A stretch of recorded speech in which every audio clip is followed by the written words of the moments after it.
asalaamaaleykum wa rahmatullah wa barakaatu mbokk yi maa ngi leen di nuyu di leen ziar di leen di indil itam tey benn secret boo xam ne day dox ci wàllu diggante yi nga xam ne dafa ñagas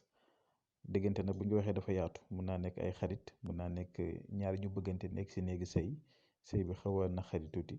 wala ñi nga xamante ni tey ñu ngi bëggante te bëgg a sëy kon yooyu yëpp ay diggante la. condition yi mooy daal képp koo xam ne yaa ngi def secret yi ma joxe surtout yi dem si wàll yi na ngeen fexe ba di ko def si lu neex yàlla joxe wuñ ko ba kum neex rek nga jug def lu la neex ku si jug di def lu la neex itam li ngay def yàlla boo si gis dara waaye ku si jublu lu baax rek kon loo si def yàlla na si yàlla defal ndam nga am si xol bu sedd guy incha allah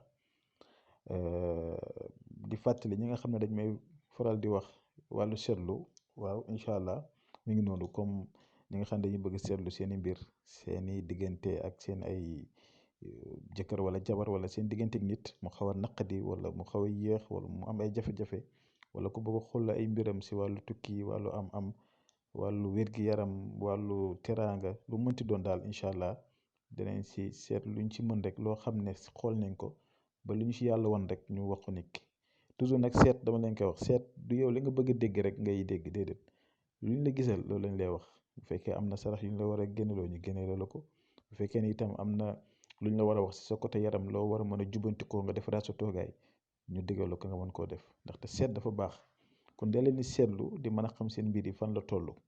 nit bu nekkee si àddina di dund di dem te xamul ëllëgam dégg nga nay gëstu seet bu jaar yoon nag si alxuraan dégg nga ndaxte loolu moo gën a baax su ko defee lépp loo xamante ni wax nañ ko si rek. mu mën koo def bu ko defee lépp lu ko waroon a dal wala jafe-jafe yu mën a nekk mu mën a teggeeku dégg nga kon incha allahu rabbi tey secret bi ma leen indil muy asamat comme ni nga ko gisee noonu seen écran bi dina gën a ñëwaat ci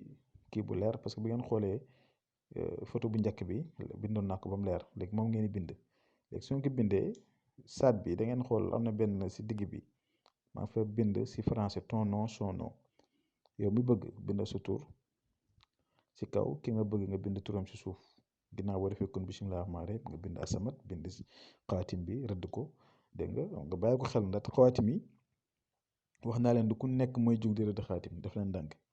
ku ko mën daal na ko def ku ko mënul mu màndu si